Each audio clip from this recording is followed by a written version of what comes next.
Most people plant fruit trees with hope, not with control, and over time that hope slowly turns into frustration. Every year fruit prices rise, yet the trees in the yard give less than expected. Apples are small, peaches fall early, and branches grow wild without delivering real harvests. Water is used, time is spent, and money goes into care, but the return never feels equal to the effort. People stand under their own trees in summer wondering why the baskets are still half empty while the store charges more for fruit that traveled across countries. This creates a quiet dependence. When the tree fails, the store becomes the backup. When the store becomes expensive, stress follows. Many people blame the weather, the soil, or the tree itself. They work harder, add more fertilizer, and wait longer, yet nothing really changes.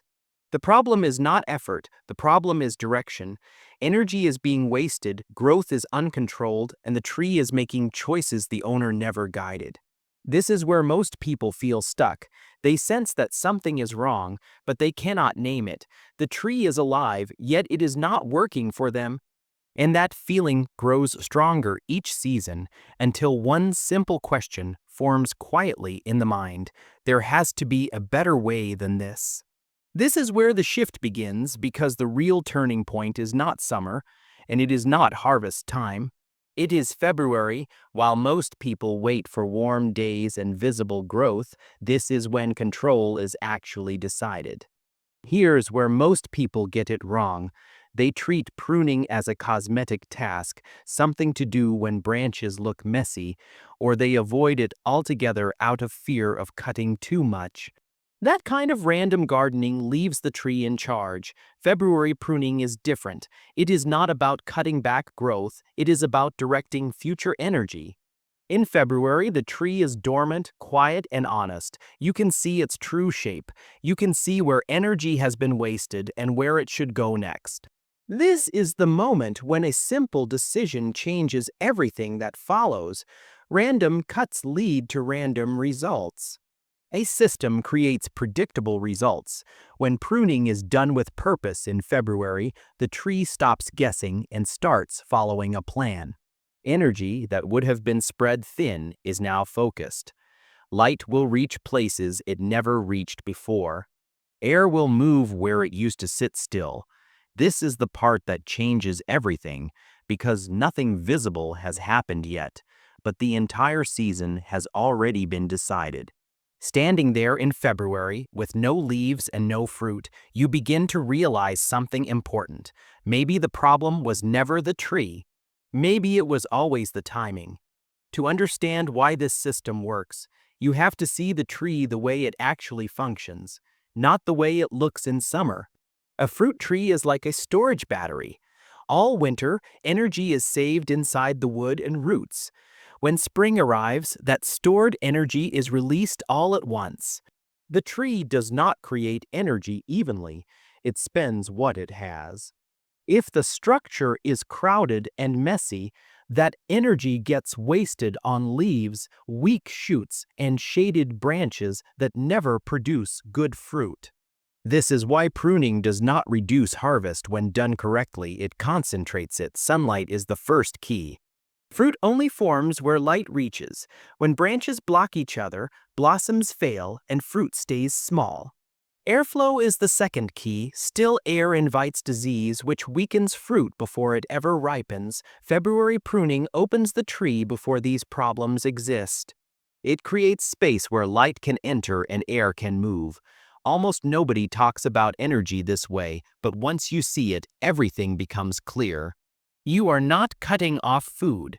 You are removing waste so the tree can spend its energy where it matters. Fewer branches do not mean less fruit.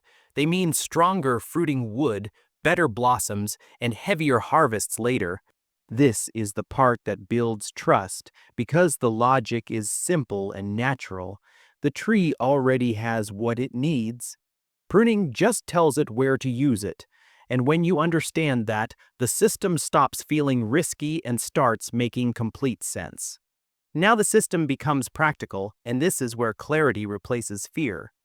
You start by standing back and looking at the whole tree, not rushing in with tools, just observing its shape. The first cuts are always the easiest. Dead wood comes out first. These branches are dry, brittle, and lifeless. They take energy but give nothing back. Removing them immediately frees the tree without risk. Next, you look for branches that cross or rub against each other. These are future problems waiting to happen. They create wounds, block light, and confuse the tree's growth. You remove the weaker or poorly placed branch and keep the one with better direction. After that, you deal with vertical shoots that grow straight up. These shoots grow fast, steal energy, and rarely produce good fruit. This is where most people hesitate, but this is also where control is gained. Cutting these shoots redirects power back into fruiting branches. Then comes the step that changes the entire season. You open the center of the tree. You remove branches that crowd the middle so sunlight can reach every part of the structure. You imagine standing inside the tree and looking up at the sky. If light can pass through, fruit can form. You do not rush, one cut at a time, stepping back after each decision. The tree becomes simpler, cleaner, and balanced. You are not shaping it for beauty, you are shaping it for production. This is not complicated work. It is careful work, and as the shape improves, confidence builds, you realize you are not guessing anymore. You are following a clear order. By the time you finish, the tree looks lighter, stronger, and ready. And the thought becomes clear and calm. I can do this. This is where the system proves itself in the real world, not in theory. A small homeowner with a modest yard had 5 fruit trees, 2 apple, 1 peach, 1 plum, and 1 pear. For years, the trees grew tall and messy, producing some fruit but never enough to feel worth the effort. In one February, the pruning system was applied carefully for the first time. The total time spent was just over an hour. No special tools were bought, just a sharp hand pruner and a small saw already in the shed. That summer, the change was noticeable. Fruit size increased, branches carried weight evenly, and fewer fruits dropped early. By the second year, the harvest nearly doubled. Apples filled several boxes instead of a few bags. Peaches were large enough to freeze. Plums were shared instead of wasted. By the third year, the trees were producing so reliably that store fruit became a backup instead of a necessity. The savings added up quietly. Hundreds of dollars each season stayed in the household. More importantly, the harvest became predictable. There was no guessing anymore. Each February, the same simple routine was followed, and each summer, the same steady result appeared. This is how the system pays you back, with very little time, no ongoing costs, and results that improve instead of fading. And at that point, it becomes clear that this is not just a gardening trick, it is a return on attention. Kind that keeps paying you year after year. Once the basic structure is set, the system becomes easier, not harder, and this is where long-term control takes over. Each year after the first, pruning becomes lighter because you are no longer correcting mistakes, you are maintaining balance. Most trees need only 10 to 15 minutes once the framework is established. Small cuts replace big ones. The tree responds calmly and predictably. This is how the system starts to feel like a machine. It runs on routine, not constant effort. Storage becomes part of the design. Apples keep for months in a cool space. Pears finish ripening off the tree. Peaches freeze cleanly when harvest is timed right. Weather stops being a threat and becomes a variable you can handle. In wet years, open trees dry faster and resist disease. In hot summers, balanced canopies protect fruit from sun damage. In colder winters, strong branch structure reduces breakage. Scaling is simple. 1 tree becomes 2. 2 become 5. The same system applies without extra thinking. No new rules, no added complexity. You do not chase problems anymore, you stay ahead of them. Each February reinforces the system and each summer confirms it. The work does not increase, but the control does, and that realization brings a calm confidence. This keeps working, season after season, without demanding more from you. Over time, something deeper than better harvests begins to take shape. Pruning stops feeling like a task and starts feeling like a skill you own. You no longer walk past your trees wondering what they might do this year. You know what they will do because you guided them when it mattered.